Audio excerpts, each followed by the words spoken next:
And on the right-hand side, about to appear, is Eddie Ghabour, the man who has been right so far. Eddie, is the worst behind us?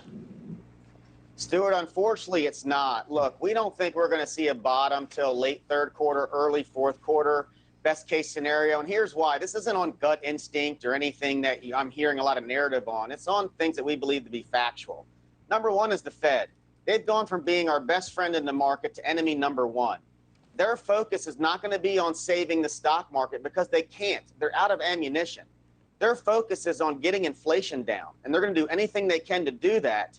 And that's why we're going to see some acceleration to the downside over the coming months. Secondly is we've been warning folks that the economy is slowing at a historic rate, and the market does care about rate of change.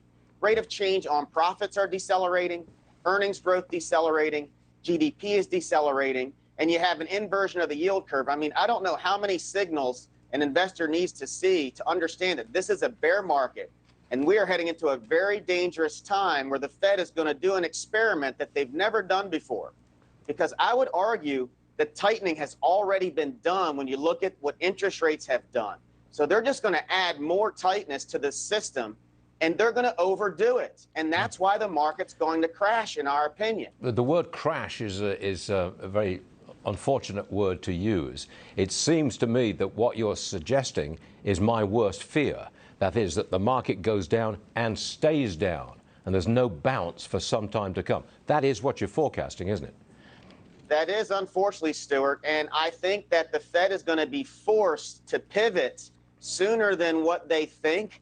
But I'll tell you, my biggest fear is they ignore all these signals that we see, and they just decide to raise rates all the way through the end of the year. If they do that, then we're going to be looking at a really, really tough scenario.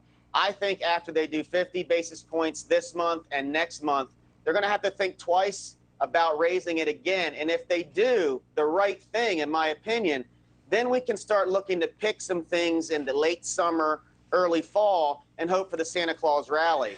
But I'm not betting on them making the right decision. So that's why we're continuing to stay cautious. And fortunately, that's been the right call for our clients. Okay, I'm going to repeat the question which I've asked a lot of people recently. What's wrong with me buying the 2-year Treasury note, holding it to maturity, and getting 2.8% interest for the next 2 years? I'm safe and I don't lose money in the stock market. What do you say to that? What's wrong with that? So, Stuart, there's absolutely nothing wrong with that for a percentage of somebody's portfolio, because I'll tell you, I think the setup is going to be this, and this is a very non-consensus call again. I think when we get the back half of this year, this economy slows down so much that the 10-year bond starts to go down. And I think the 10-year could be at 2% by the end of December.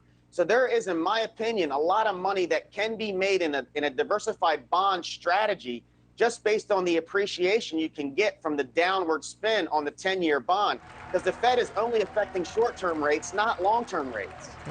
You're the first of the people on our program to say I might be doing the right thing. Good stuff. Eddie Ghabour, we'll see you again real soon.